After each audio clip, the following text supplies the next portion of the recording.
Hello বন্ধুরা, আমার উইমলা সমর ব্লগে তোমাদেরকে আরও একবার স্বাগত জানাই। তো শুভ সকাল সবাইকে, আমার সকালের অনেকটা শুভেচ্ছা।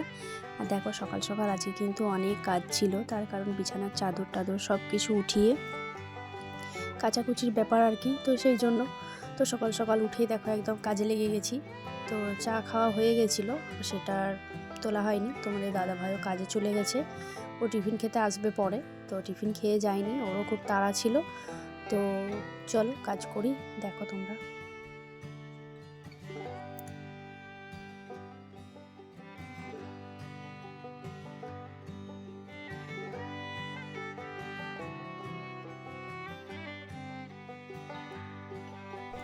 তো বন্ধুরা, আরেকটা কথা বলি, এই চাদরটা যে পাচ্ছি, এই চাদরটা কিন্তু আমার খুবই পছন্দের।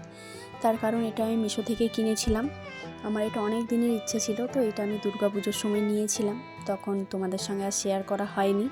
আমার খুব ভালো লাগে এরকম চাদর, মানে চারিদিক থেকে একদম টাইট হয়ে বসে থাকে, উঠে যায় না, ঝুলে যায় না। সেই জন্য আমার খুব ভালো লাগে এই সকল চাদর।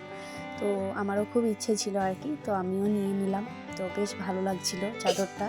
দুটো বালিশের ওভার দিয়েছে আর একটাই বেডশিট। তো খুব সুন্দর, ভালো লাগে। দেখো তোমরা দেখেই বুঝতে পারবে, আর কালারটাও কিন্তু খুব সুন্দর। তো সেটাই আর কি। তো আমার ওটা খুবই পছন্দের চাদর, সেটাই।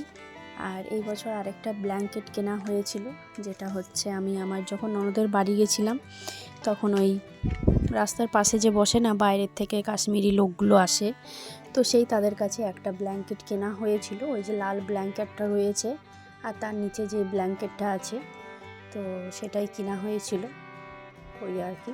আর দেখো চাদরটা কত সুন্দর লাগছে, আমার খুব ভালো লাগে এই সকল চাদর। দেখো একদম বিছানায় সেট হয়ে যায় খুব সুন্দরভাবে। আর যাই হোক, আমাদের বিছানার মাপেই কিন্তু খুব সুন্দর, আমার খুবই ভালো লেগেছে এই চাদরটা। তোমাদের কেমন লাগলো অবশ্যই জানাবে। আর দেখো, বাড়ির যদি বিছানাটা টান টান করে পরিষ্কার থাকে, তাহলে দেখবে মনে হয় সবটাই পরিষ্কার, সবটাই ক্লিন, একদম সুন্দর করে ঘর গোছানো থাকে, খুব ভালো লাগে। তো সেই আর কি। আর দেখো, তারপর কিন্তু মেয়ে পড়তে পড়তে ওকেই দেখো, আমাদের এই ছানাপোনাগুলো রয়েছে, এরা একটু ডিস্টার্ব করছে। আর তার মধ্যে আজকেও অনেকটা বাসনও ছিল, বাসনগুলো ধোয়া হয়নি, রাতে এত ঠান্ডা পড়ছে, সেই জন্য রাতে আর ধুতেই পারছি না। তো যাই হোক, তারপর বাসনগুলো দেখো ধুয়ে নিচ্ছি। বেশি ফেলে রাখলেও হবে না, কারণ আমাকেই তো ধুতে হবে, সেই আর কি। তো এই জন্য আমি ধুয়ে নিলাম তাড়াতাড়ি করে। আর একদিকে রাত্রিবেলা করে আমি দেখো, কোনো দিনই রাত্রিবেলা আমি ধুতে পারি না, যেটা সত্যি সেটা সত্যি।